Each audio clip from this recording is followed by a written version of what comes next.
We got so used to them that we knew what engine it was by the sound. Some of them engine whistles used to have a very low tone, and you could tell which one. Number 20, for instance, was one of those. Steam engines was much more alive to us. Steam engines had a character about them. You could get the same type of engine, but you had to work it different, fire it different, had a character, and you used to talk to you when you were working on them, really, you know, as they were speeding along the rails there. Steam was a powerful thing, and we thought maybe diesels wouldn't be so powerful. A lot of the chaps didn't want the diesels when they came.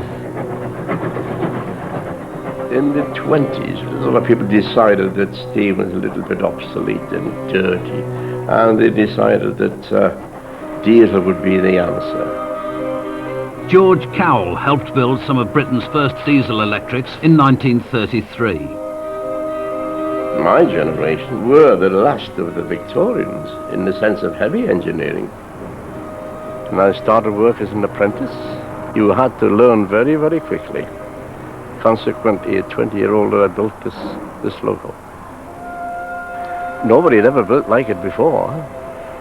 We were like George or Robert Stevenson. We had nobody to follow. Eh?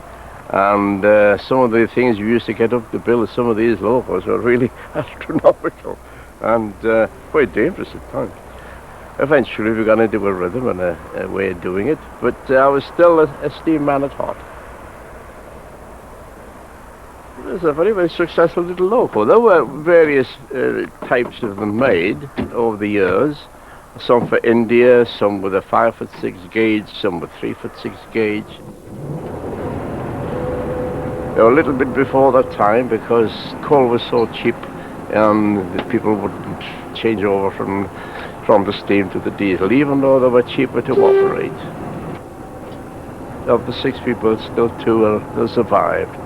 And it makes me feel very old and very, very proud with being associated with them. With the advent of diesel, Britain's industrial revolution came full circle. In the greatest railway irony of all, coal, the inspiration for Britain's loco pioneers last century, was still so plentiful by the 1950s that the need for progress to modern fuels was ignored. Steam engineers fought stubbornly for an outmoded power. It was quite a severe battle, and it was a battle that was being lost because diesels were taking over. After all, you get on a diesel locomotive, you can switch on and go. With a steam locomotive, this morning we've spent 2.5 hours preparing this one before it can go and do any work. In the previous century we had the locomotive as a new device which was taking over from the horse. Here we've got the last stage in the development of the locomotive in an industrial sense, and this one was trying to stop the ingress of diesel and electric traction.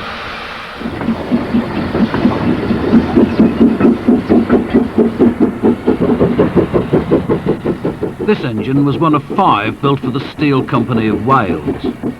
But Britain's cutting-edge steam engines were seen as a bit of a joke. This is a Bagnall locomotive that was built to compete with the diesel market, and it was actually built in 1950, and it incorporates a lot of features like this Walschaerts valve gear that we find more in mainline steam locomotives, not in industrial locomotives. It also has things like roller bearings, which are quite unusual in industrial locomotives, which gives this engine a nice smooth movement. There was no clambering about with dirty oil cans on the Bagnall.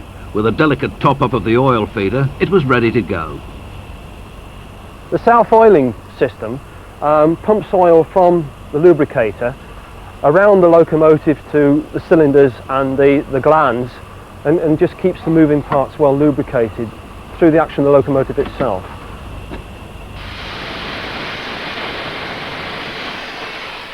In the decade Russian rocket scientists prepared to blast animals into space, engineers from Stafford were still burning coal and boiling water. Stuck in a Victorian time warp, but still desperate to keep pace with the times, the Bagnall was stuffed with innovative knickknacks. Never again would a driver have to rake out his firebox after a long day.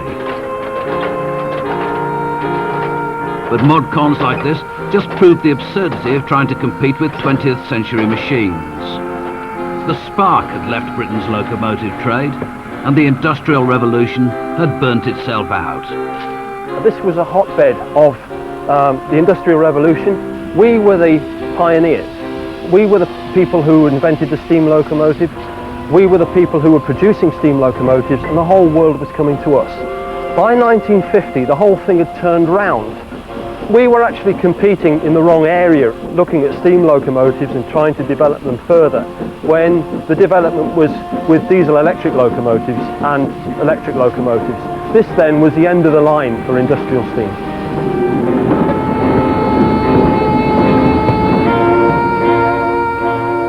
In 1907, Britain manufactured 1,800 locos.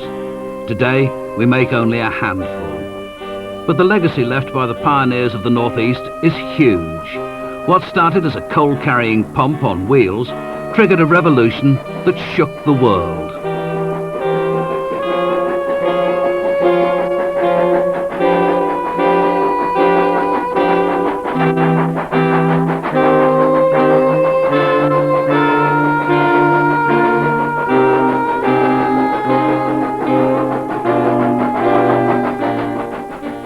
Commuter trains and the change from steam to electricity is the focus next week. That's at the same time of 8:30 here on 4.